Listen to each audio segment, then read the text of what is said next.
Let's talk parchment paper. I have tried all different kinds. I don't know that name brand or any of the other ones really matter. The only thing that I can say is I have gotten some cheapo ones from, like a Dollar Tree, dollar store.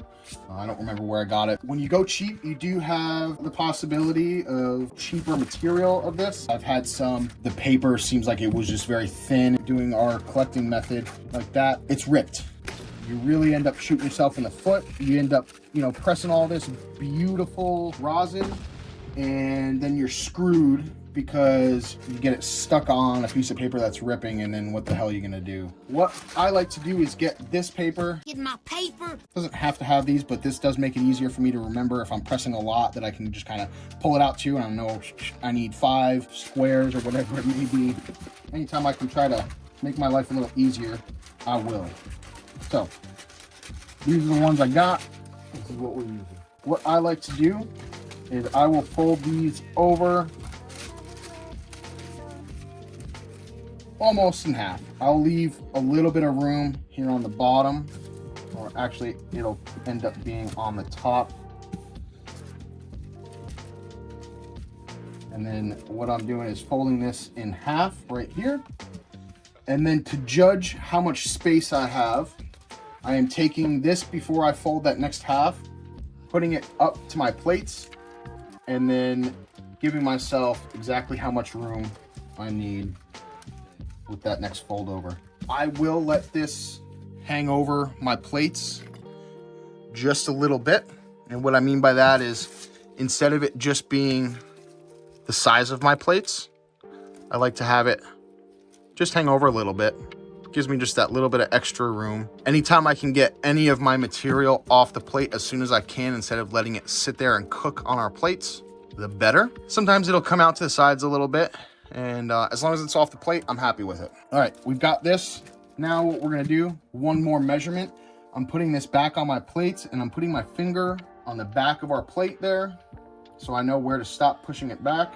And then boom, I am figuring out how deep my plate is, and that's where I'm gonna do my first cut. So now we know that that's where our front of our plate is gonna end. I'm coming across and cutting that excess over. And then we're just matching it to the other side here. Boom. So now we have what's going to be on the plate and our extra. Now, you could just put it on there just like that, send it, be happy, whatever.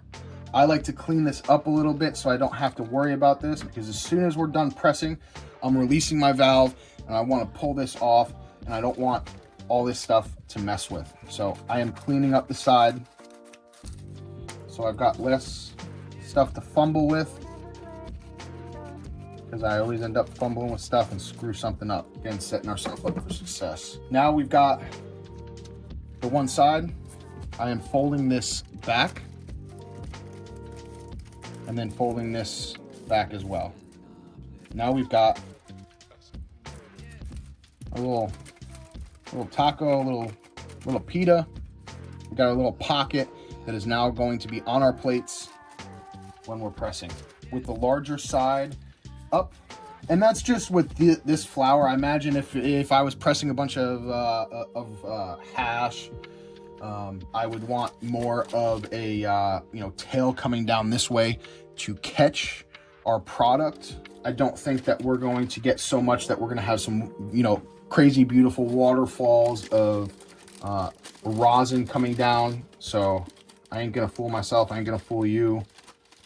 We're just gonna give ourselves a little tail here, catch whatever may possibly come down. I'll give it a little bit of that, and here we go. So we've got our pocket. We're gonna open this up a little bit, and it is ready to receive our bags with the material in it.